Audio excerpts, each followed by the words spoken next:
Welcome to Mariners Fan Central. The solution to our problems just hit the market. There is a team in the East desperate to sell, and they have exactly the missing pieces needed to turn the Mariners into legitimate World Series contenders this year. The window of opportunity is short, and the strategy is aggressive. Do you want to be part of the most informed fan base in the league? Then smash that subscribe button and join me. We are deep in that critical phase of the off-season where every rumor looks like a magic bullet. But be careful, not everything that glitters is gold. My job here today is to separate the real strategic moves from the dangerous speculation that could set our franchise back. I've dove deep into the reports coming out of the National League East to cross-reference them with Seattle's actual needs.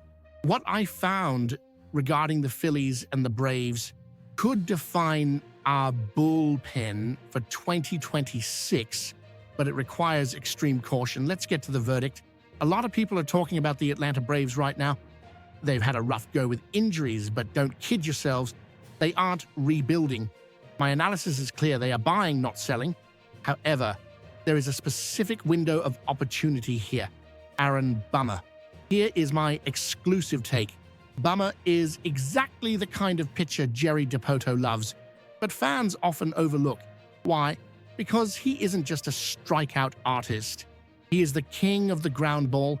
When you put a guy like that in T-Mobile Park, backed by our infield defense, Bummer doesn't just stay good, he becomes elite. My bet, if Atlanta is looking to shed any salary or shuffle their roster, we need to be knocking on their door. Forget the massive names. The gold is in the details. Now let's shift to Philadelphia. The situation there is a feast for us. They have a surplus of lefty relievers that frankly borders on wasteful. Matt Strahm, Jose Alvarado, and Tanner Banks. Pay attention here because this is the analysis that separates the casual fan from the expert.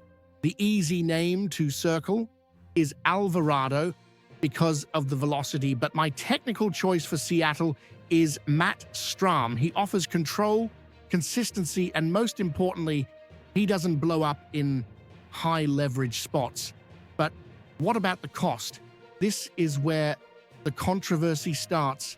There are whispers involving Harry Ford. I'm going to take a hard stance right now. I am not trading Harry Ford for 1 year of a relief rental, period, unless Dave Dombrowski, the Phillies GM, is willing to take a lesser package or expand the deal significantly.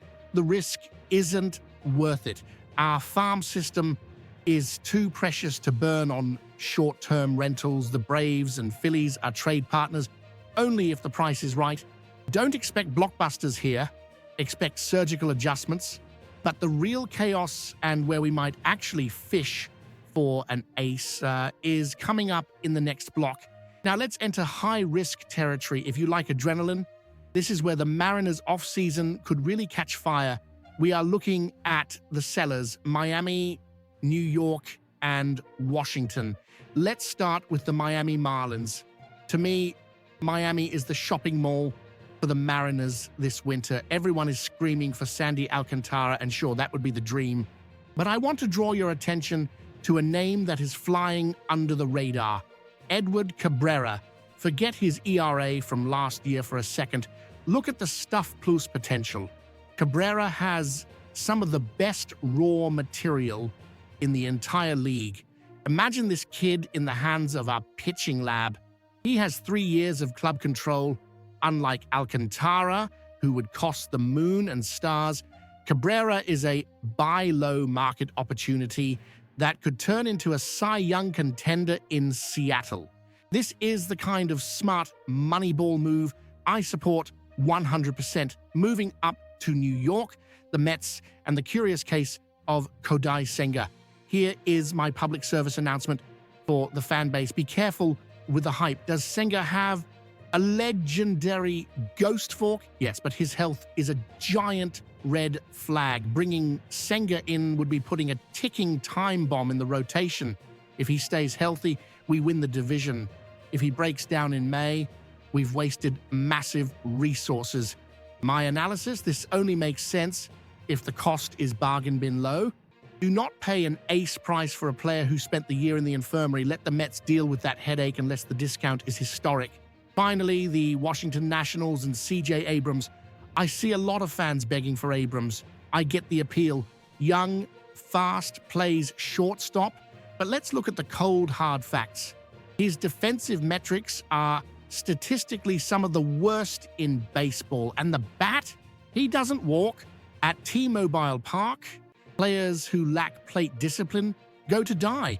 My unpopular opinion, trading for C.J. Abrams and paying the price Washington wants, a Juan Soto light package, would be a strategic error. I'd rather invest in sure things than a defensive rehabilitation project that costs us our top prospects. So, Mariners Nation, here is the summary of the operation. Buy.